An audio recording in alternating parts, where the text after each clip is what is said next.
Roger Stone, Republican strategist, is the author of a new book, Woodward and Bernstein, The Godfathers of Fake News. He joins us now. Roger, thanks for joining me. What inspired you to write this book? It seems like pretty good timing.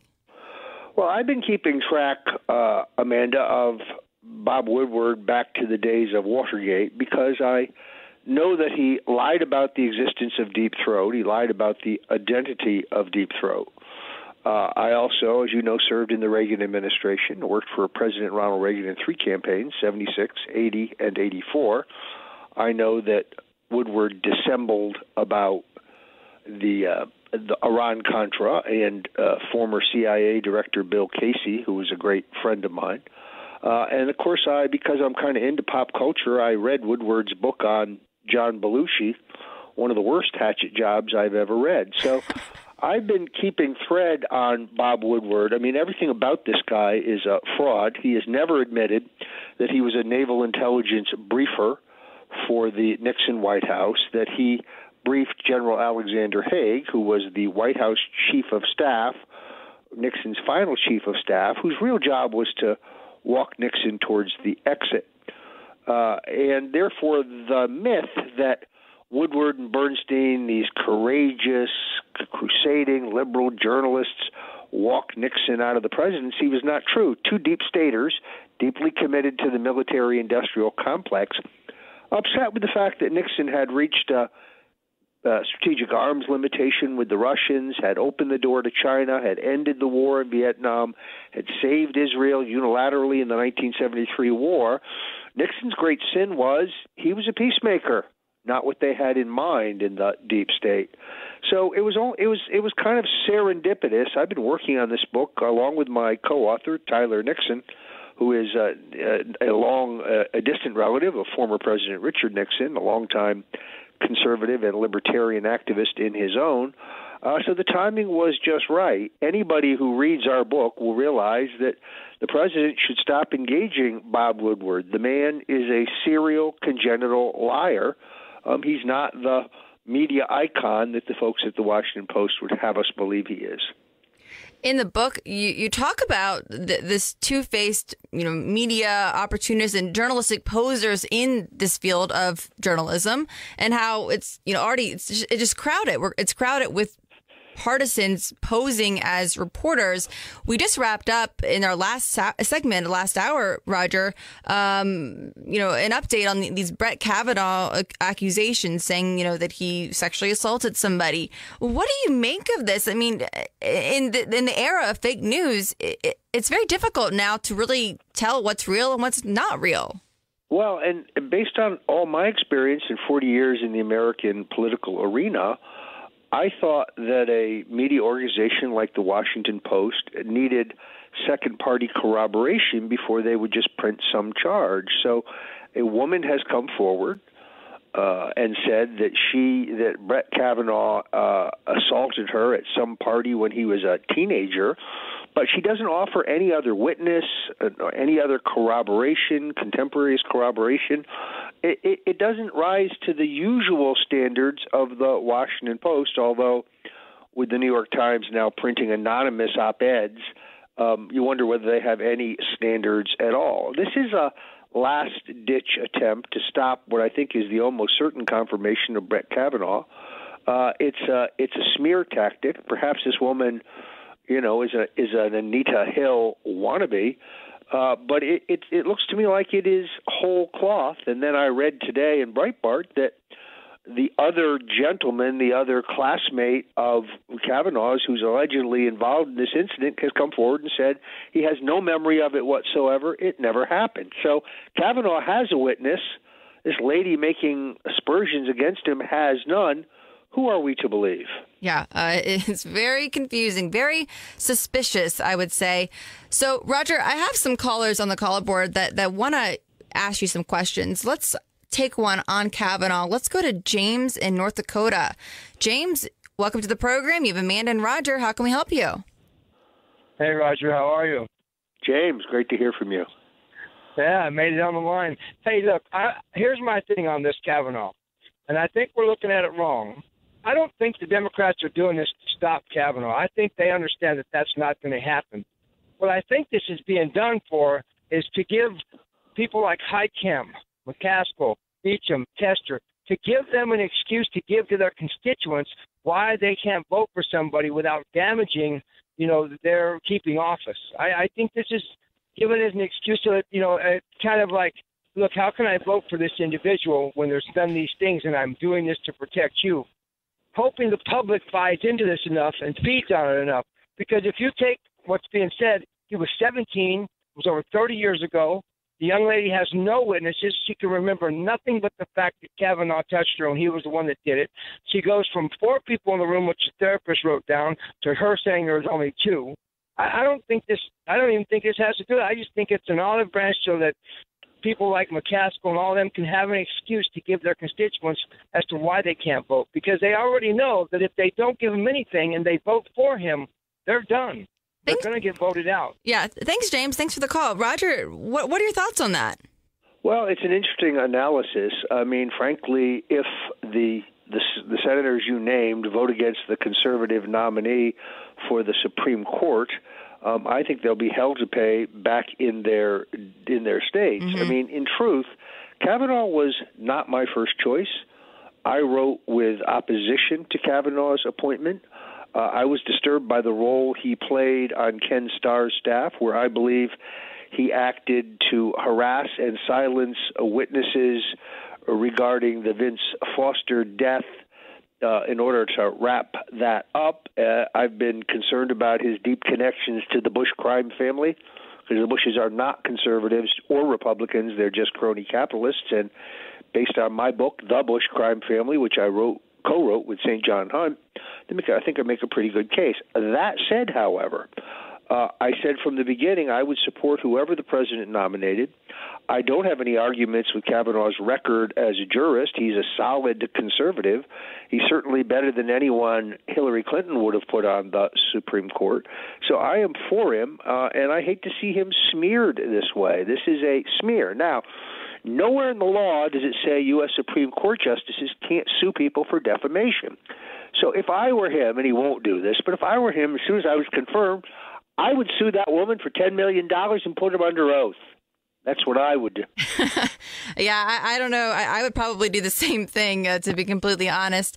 Roger, I want to ask about the other person in the topic of your new book out next week, and that is Carl Bernstein. End of the month, last month, big story over at CNN. He was part of a piece that was published that the anonymous source came forward, changed some facts. That anonymous source ended up being Lanny Davis. Lanny Davis in the story was said not to have given a comment. He declined to give comment. Donald Trump and Bernstein and CNN kind of got into a Twitter feud. Donald Trump tweeting that CNN is being torn apart from within based on their being caught in a major lie and refusing to admit the mistake.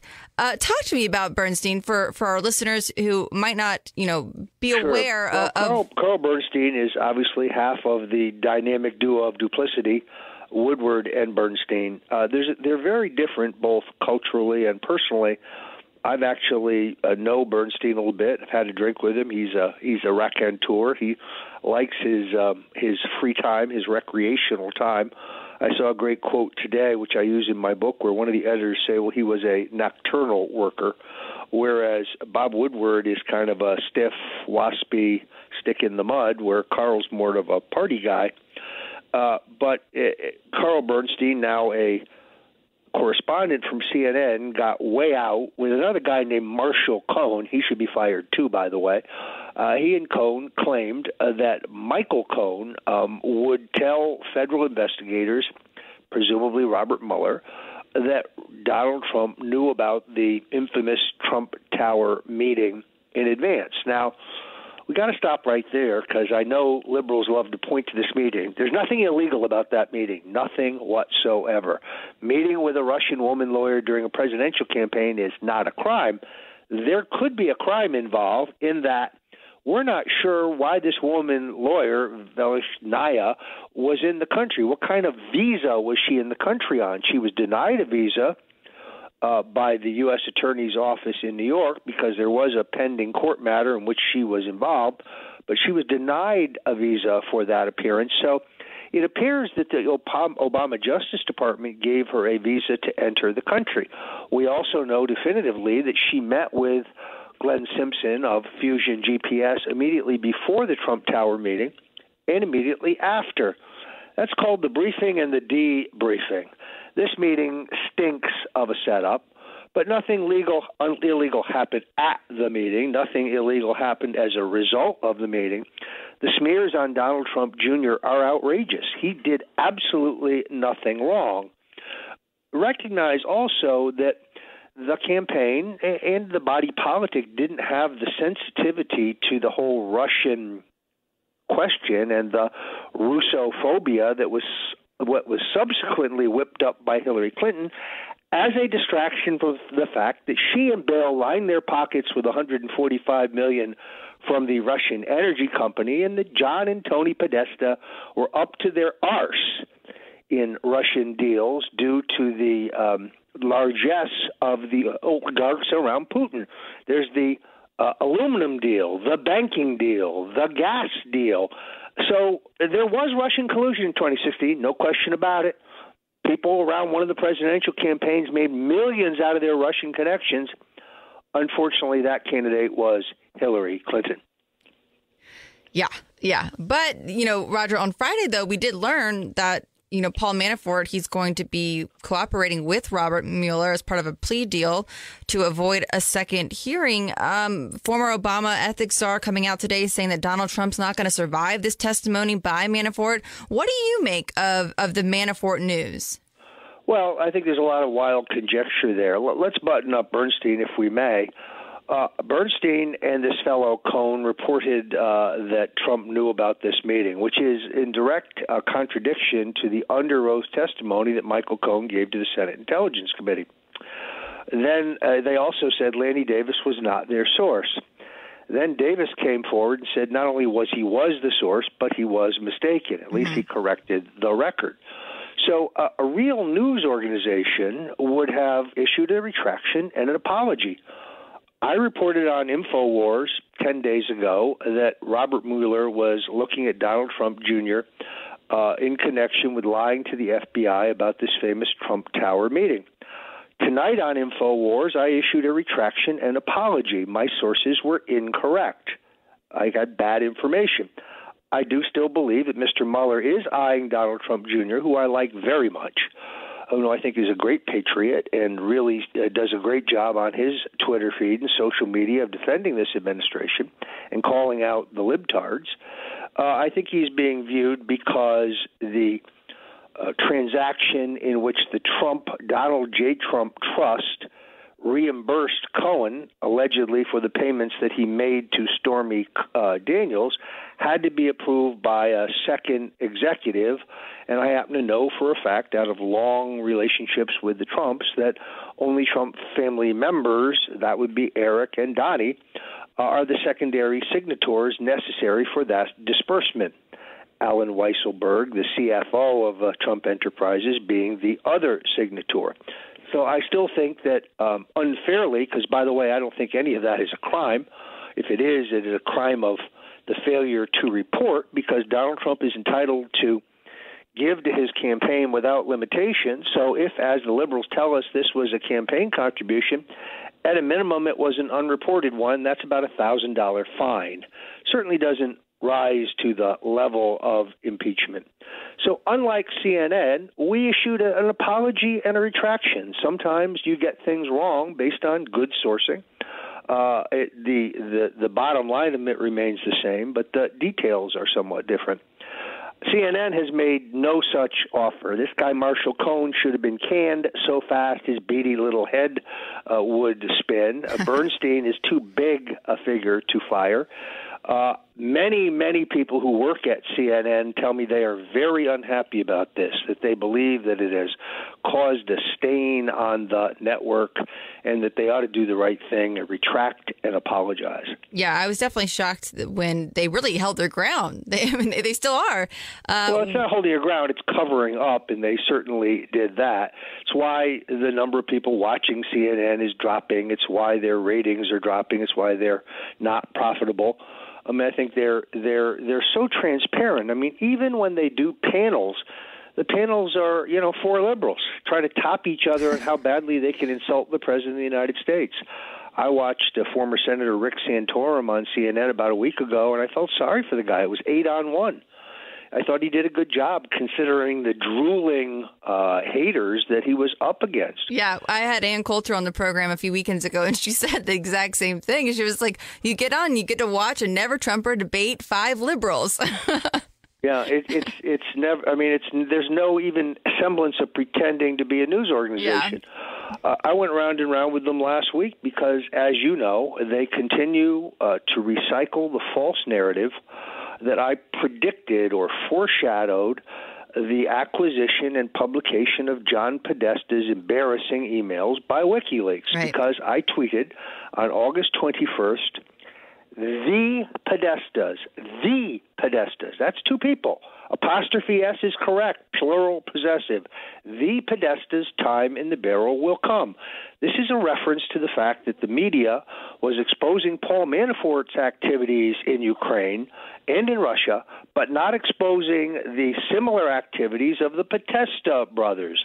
That was public information published in the Panama Papers in April of 2016, and in a terrific piece in Breitbart by Peter Schweitzer on August 14th, which I read. And those were the impetus, both brought to my attention by Dr. Jerome Corsi. That was the impetus for my tweet. So they take the word "the" out they bastardize it to try to give it a false connotation that I was somehow new about the publication of Podesta's emails. What is this all about? It's easy.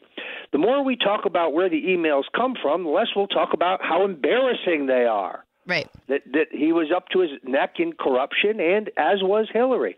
So what better way to distract from what the emails actually say than to try to create a false controversy about where they came from?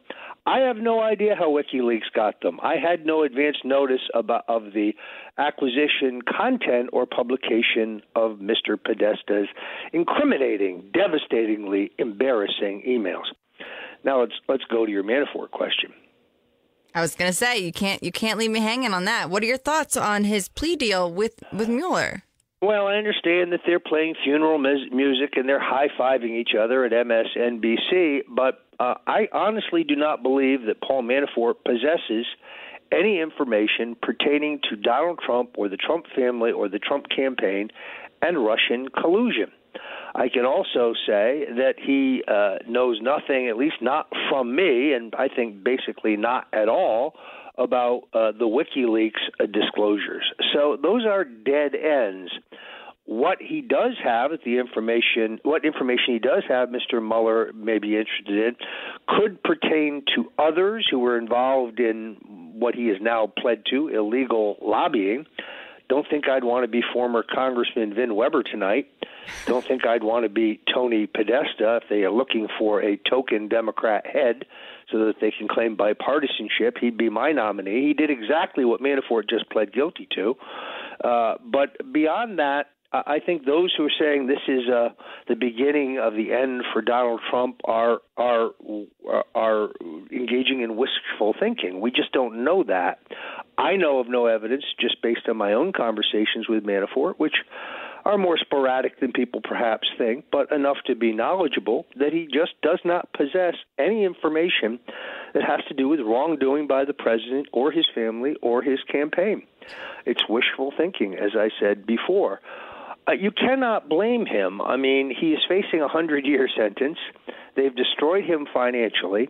The charges in Virginia on which he's just been convicted were assembled 10 years ago, and then U.S. Attorney Rod Rosenstein decided there wasn't enough to take him to trial. So what made them change their mind about that? Yeah. But it does show the enormous power of a runaway federal prosecutor who lacks any oversight. The courts have ruled incorrectly that his appointment, Mr. Mueller's appointment, is constitutional, even though he has never been confirmed by the U.S. Senate and even though he has no oversight. Oh, no, they say. He has the oversight of the president, an elected official, and the oversight of an appointed official, appointed by an elected official, Mr. Rosenstein. But Mr. Rosenstein and Mr. Trump, the president, are both at a minimum witnesses and more likely subjects of the investigation into Hillary's emails, which is one of the things that Mr. Mueller is investigating. Consequently, they are both conflicted, which means Mr. Mueller has no oversight. There is no provision in federal law that allows for his appointment. That doesn't exist. The special counsel law that we once had has expired. Under that law, if Mr. Mueller wanted to expand his investigation beyond Russian collusion into, say, Paul Manafort's income taxes, he would need the approval of a three-judge panel. But there is no three-judge panel. In fact, there is no one overseeing this inquisition. You know, this guy is Torquemada, and this is an old-style inquisition, and I question its constitutionality. I think the courts have yet to have the correct case put in front of them. Roger, Amy in Colorado wants to weigh in on this topic. Amy, line 1, what are your thoughts? Go ahead, Amy. Amy, are you there? Hi, Amanda. Hi, Roger. Thank you for taking my call. Sure. Roger, my question is just, we kind of answered it as far as what Manafort might have to offer Mueller. But I wanted your thoughts on, I think Mueller is reaching at every straw that he can get. And, he's coming up with basically nothing to do with Russian collusion.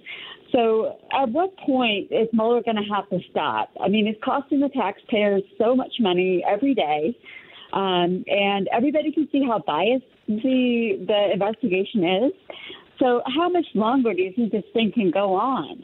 Well, I think the importance to the deep state and to the political establishment of Mr. Mueller's probe is that it's a necessary distraction from the much, much bigger unconstitutional crime that I think we saw proved by the Nunes memo that was declassified and was confirmed again in the declassification of the FISA court application pertaining to Carter Page, that the Justice Department and the FBI of Barack Obama took a fabricated dossier that was compiled with the assistance of Russian intelligence officers and at the expense of the Clinton campaign and used it as the phony rationale for spying on Donald Trump's campaign.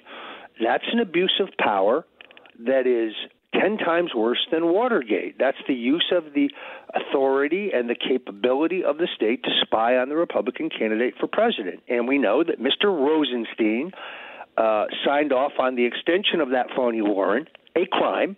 And we know that Mr. Weissman, who was the number 2 man in Mr. Mueller's investigation, also signed off on the extension, another crime.